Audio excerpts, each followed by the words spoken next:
வணக்கம். தேர்தல் நிலவரம் தொடர்பாக மியோ நிறுவனத்தினுடைய பிரதி நிறைவேற்று பணிப்பாளர் மகேசிகா விமலரத்ன அவர்களுடன் தான் கலந்துரையாட இருக்கின்றோம். வணக்கம். தேர்தல்களில் இளைஞர்களுடைய வகைப்பாகம் கடந்த காலங்களில் எவ்வாறு இருந்திருக்கின்றது, தற்சமயம் எவ்வாறு மாறி இருக்கின்றது என நீங்க கருதுகின்றீர்கள்?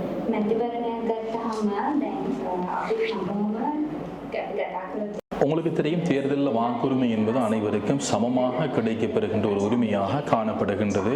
எனவே இந்த வாக்குரிமை உங்களுக்கு தெரியும் அநேகமானவர்கள் நிராகரிக்கின்றார்கள். நிராகரிக்கக்கூடிய வாய்ப்பு அவர்களிடம் காணப்படுகின்றது. நாங்கள் தெரிவு செய்கின்றவர்களால் மக்களுக்கு அல்லது எமக்கு எந்த விதமான பிரயோசனம் இல்லை என்று அவர்கள் கருதுவதுதான் அதனை நிராகரிப்பதற்கு மூல காரணமாக இருக்கின்றது என்பது என்னுடைய தனிப்பட்ட கருத்தாக இருக்கின்றது.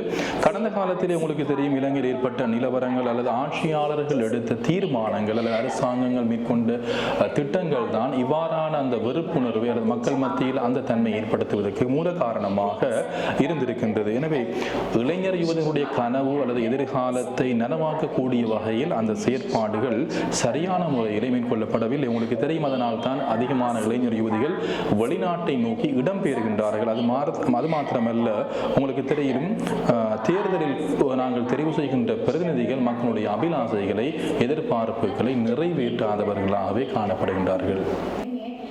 පසුගිය කාල වකවානුවක් පුරාවටම පැවති ඡන්දය සහ ඒ තුලින් පත්වෙච්ච නායකයන් විසින් ගන්නපු තීන්දුව.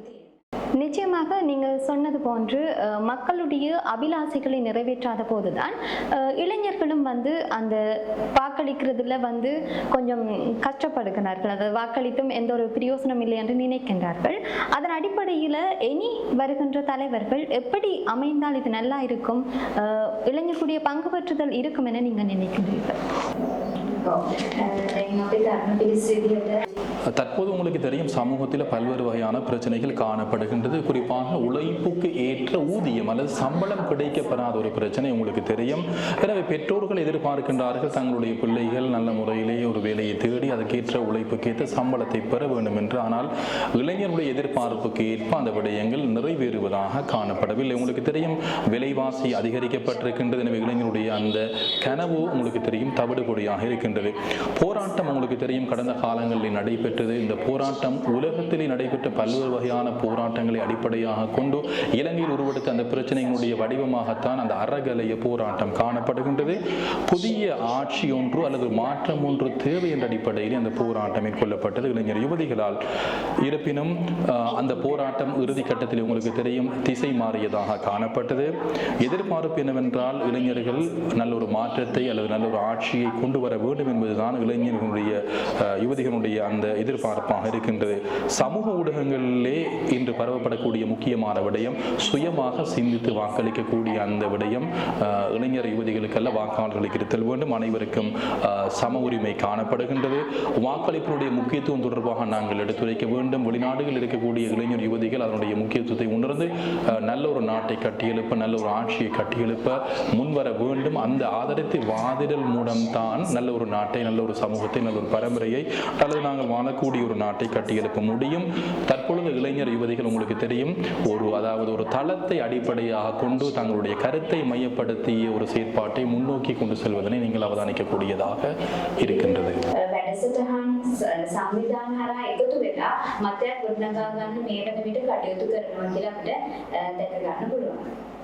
இந்த முறை ஜனாதிபதி தேர்தலை எடுத்து நோக்குகின்ற போது எந்த ஒரு பெண் வேட்பாளரும் பங்கு பெற்றவில்லை.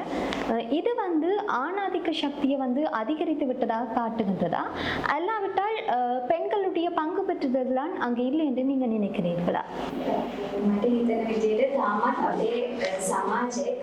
சமூகத்தில் இருக்கக்கூடிய சில சிந்தனைகள் அல்லது மக்களுடைய எண்ணப்பாங்குகள் இவ்வாறு இருக்கின்றது. பெண்கள் ஆட்சிக்கு அல்லது தலைமை பொறுப்பை ஏற்றால் அதனை அவர்கள் செய்வார்களா, உடல் ரீதியாக உள ரீதியாக அவர்கள் உண்மையிலேயே அதற்கு தகுதியற்றவர்கள் என்ற மனோபாவம் சமூகத்திலே காணப்படுகின்ற ஒரு விடயம் தான் உண்மையிலே இதற்கு மூல தடையாக காணப்படுகின்றது.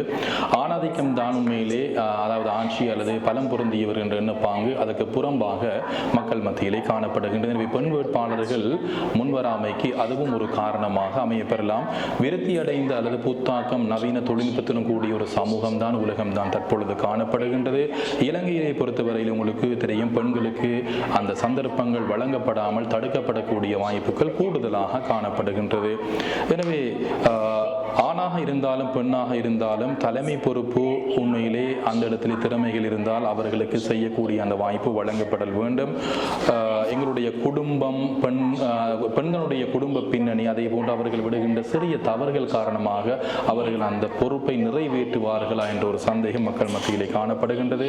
ஓரங்கட்டப்படுதல் அல்லது மன ரீதியாக அவர்களை வெறுப்படைய செய்தல் அல்லது அவருடைய மனநிலையை பாதிப்பு செய்யக்கூடிய விடயங்கள் கூட சமூக ஊடகங்கள் வாயிலாக பரப்பப்படுகின்றது. பெண்களுடைய விஷயத்திலே இன்று கொழும்பு பல்கலைக்கழகத்தினுடைய மாணவ சங்கத்தினுடைய தலைவியாக ஒரு பெண் முதலாக வரலாற்றிலே தெரிவு செய்யப்பட்டிருக்கின்றார்.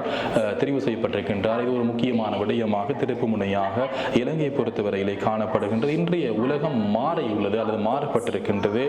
பெண்கள் பல்வேறு வகையான தடைகளை, வரையறைகளை தகர்த்து முன்னோக்கி செல்லக்கூடிய ஒரு உலகம் தான் தற்பொழுது காணப்படுகின்றது. எனவே எதிர்காலத்திலே நாங்கள் எங்களுடைய பெண்கள் அரசியலிலே தலைமை பொறுப்பை ஏற்பதற்குரிய அந்த வாய்ப்புகளை அல்லது அந்த சந்தர்ப்ப சூழ்நிலை நாங்கள் ஏற்படுத்திக் கொள்ள வேண்டிய தேவைப்பாடு காணப்படுகின்றது. බලාපොරොත්තු වෙමු හොඳ ශක්තිමත් නායකත්වයක් සමස්ත රටම හොඳ නායකත්වයක් දිය හැකි නායකත්වයක් අපේ රටට බිහි වෙන්න ඕනි කියන එක තමයි අපේ ප්‍රාර්ථනාව.